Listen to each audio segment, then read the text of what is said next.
I'm going to show you today are called the 90-90 hip lift and the 90-90 hip lift with leg raise.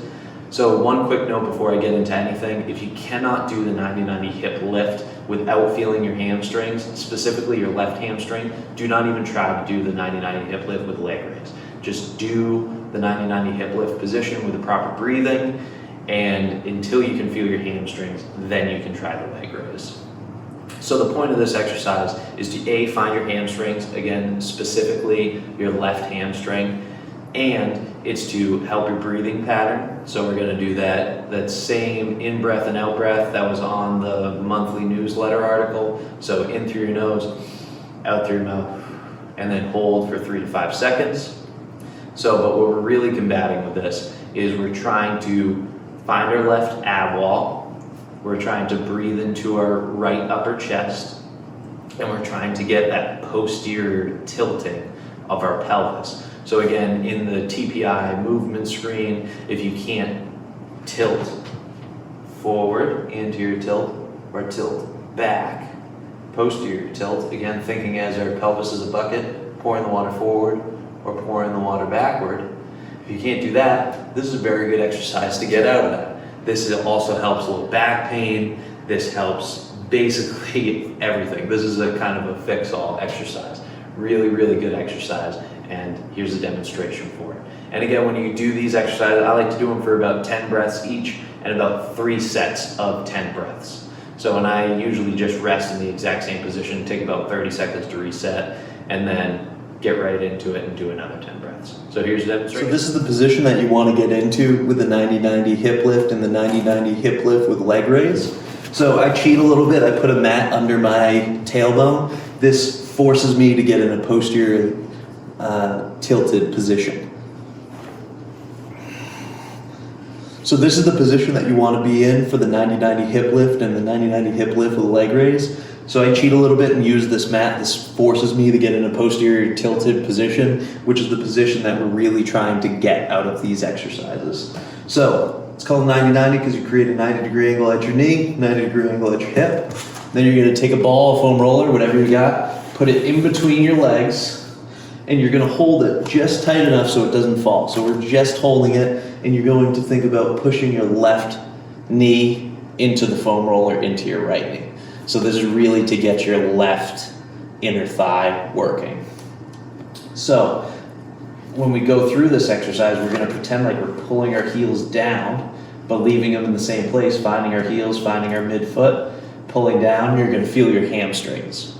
So we're just barely pulling down, we just wanna feel it. Again, we're doing this entire thing very relaxed. And then when we inhale, we're gonna think about bringing our knees to the ceiling on exhales. But when we inhale, we're gonna try to inhale into our right upper chest, and we're gonna put our right hand up above our head, so creating a 90-degree angle at our elbow, 90-degree angle at our shoulder, and then doing the opposite over here where our left hand's gonna actually be facing down. So we're gonna inhale into our right upper chest, exhale into our lower left chest, firing up our left ab wall, and then we're gonna hold it for 3 seconds, and then inhale to our right upper chest again, exhale to our lower left ab wall. So what that's gonna look like, I pull my heels down just ever so slightly, feel my hamstrings, and inhale to my right upper chest, through my nose, exhale, firing up my left abs, through my mouth, and hold for 1, 2, 3, inhale, and exhale. Holding for 1, 2, 3. Again, we only want to feel this in our hamstrings and a little bit in our glutes. If you feel it anywhere else, like in your quads, don't even pull down, just get in this position and just hang out here and learn how to posterior tilt your pelvis. But if you can feel your hamstrings, definitely do that pull down motion. Again, very, very relaxed. So the 90-90 with leg raise is you're only gonna raise your right leg. You're only gonna raise your right leg. So you only move on exhales, but everything is the exact same. So you inhale through your nose and your right upper chest, exhale, firing up your lower left ab wall, and then you're going to inhale. Again, pulling down with both of your heels, exhale, lift up your right leg. You're gonna really feel this in your left hamstring. And again, inhale into your right upper chest. Exhale, bring your leg back down. And inhale, and exhale, and inhale, and exhale. And then you always want to finish on an inhale. So inhale, and relax. So again, you're only moving that right leg on inhales. So you're really gonna feel this with your left hamstring. If you can't feel your left hamstring when you do the 90-90 hip lift, wait until you can feel your hamstring doing that hip lift before you do the hip lift with the leg raise. Because if you can't feel your hamstring and you try to do the leg raise, you're not gonna get the desired effect. All right, so this week, because it's my first Wellness Weekly, I wanted to give you 2 exercises. So today, in addition to the 90-90 hip lifts and the hip lift with the leg raise, I'm going to show you the single and double leg hip swivels, really focusing on the hip. So this one is for the people who in the TPI movement screen had a tough time with the pelvic rotation test, which is rotating at your pelvis while keeping your trunk very stable.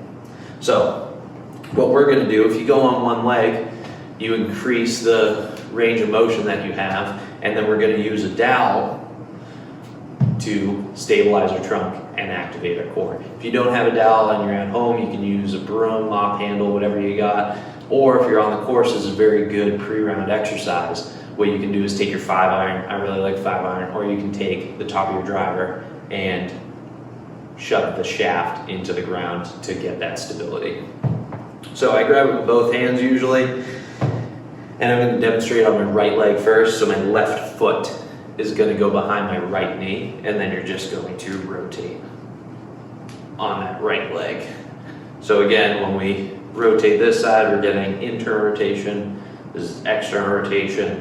And what that translates for the backswing, if you're a righty, this is, or the golf swing rather, this is the backswing, this is the follow through. So we're just rotating on that side, again, keeping our trunk as quiet as we can. And then we'll switch legs, getting as much rotation from the pelvis as we can get, keeping our abs on, keeping our trunk quiet. And then the double leg is getting golf posture, drive this down into the ground, and then you're just going to rotate at your pelvis. And then you can even retest. See if you can still do it. Again, keeping your trunk nice and quiet, getting golf posture, and can you rotate while keeping your trunk quiet.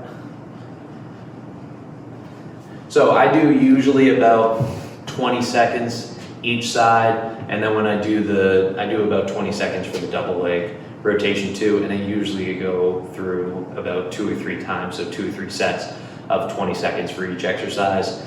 This one, you can go really slow. I usually like to keep a nice fluid motion because our golf swing's a nice fluid motion, and it just helps us get through the entire range of motion. But if you want to go slow, you obviously can go nice and slow, keeping that trunk quiet.